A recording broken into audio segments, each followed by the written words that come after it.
कि सरकार को जिस गंभीरता और सतर्कता के साथ उस पर नजर रखनी पड़नी चाहिए थी, वो भी नहीं हुआ। दिल्ली की सरकार को संचालित नहीं करने दिया जा रहा है। एलजी के माध्यम से हमारे कामों पर रोज रोक लगाई जाती है, रोड़ा अटकाया जाता है। एमसीडी का काम हो, हेल्थ डिपार्टमेंट का काम हो, जल का काम हो, पानी का काम हो, बल्कि ये एक प्रकार का एक आपराधिक कृत्य है, एक प्रकार की क्रिमिनल नेग्लिजेंस है, जिसमें जानते बूझते बच्चों को उस हद तक उनके जीवन को खतरे में डालने के तक ले जाया गया। ये बेसमेंट में आज एक दिन नहीं हुआ मान्यवर जहां पे वहां पे कोचिंग क्लासेस चल रहे हैं या लाइब्रेरी चल रही है। ये कोचिंग क्लासेस और लाइब्रेरी 20-20, 25-25 साल से चल रहे हैं। और उस समय एमसीडी में 15 वर्षों से सत्ता पक्ष भारतीय जनता पार्टी का शासन था। क्या किया आपने उस समय? तो 2-3 मिनट के अंदर पूरा का पूरा बेसमेंट जिस तरीके से भर गया, इसमें 2-3 पक्ष हैं। पहला, बेसमेंट पे काम करने की परमिशन किस डिपार्टमेंट ने दी? दूसरा, यदि वो परमिशन दी गई, क्या उसके बाद कोई इंस्पेक्शन नहीं हुआ?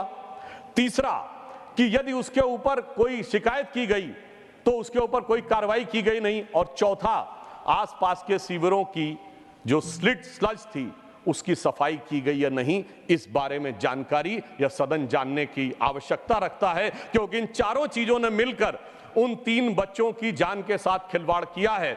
मगर अफसोस की बात यह है कि हमारी सरकार दिल्ली की जो इतना प्रचार करती है कि हमने ये किया, हमने वो किया, मगर आज तक वो ऑथेंटिक डाटा नहीं दे पाए कि सीवर्स की, स्लज की सफाई के लिए उन्होंने क्या काम किया है, जिसकी वजह से इस प्रकार की घटनाएं ना हो। हमारे मंत्री सौरभ भारद्वाज जी, आतिशी मारलेना जी, गोपाल राय जी, इमरान हुसैन जी अधिकारियों से कह रहे हैं डिसिल्टिंग कराओ, अधिकारियों से कह रहे हैं नाले साफ करो, अधिकारियों से कह रहे हैं लेबर लगाओ, नहीं तो नाले भर जाएंगे, दुर्घटना हो सकती है। एक भी आदमी, एक भी अधिकारी सिर्फ एलजी संचालित करता है उसको, इसलिए हमारी बात सुनने के लिए तैयार नहीं मान्यवर। मैं निवेदन करना चाहता हूं, उसकी जांच कराइए मान्यवर।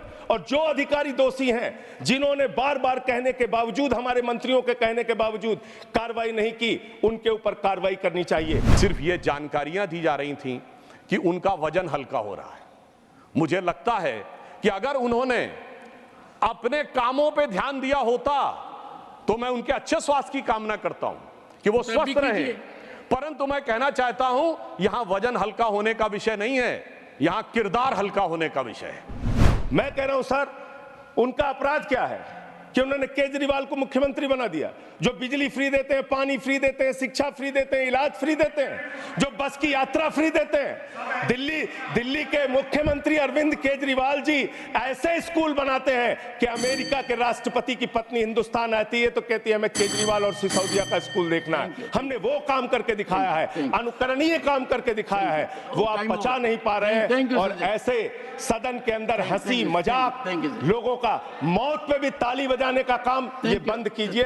ये बहुत गंभीर मसला है। और अंतिम लाइन कह के अपनी बात खत्म करूंगा मान्यवर, मैं आपसे विनती करता हूं हाथ जोड़कर, इस सदन में ये बड़ी अच्छी शुरुआत आपने की है, आगे मणिपुर की हिंसा पर, नीट के मुद्दे पर, चीन की घुसपैठ पर इस सदन में चर्चा कराई जाए और हम सब उसमें अपनी हिस्सेदारी लेंगे। धन्यवाद।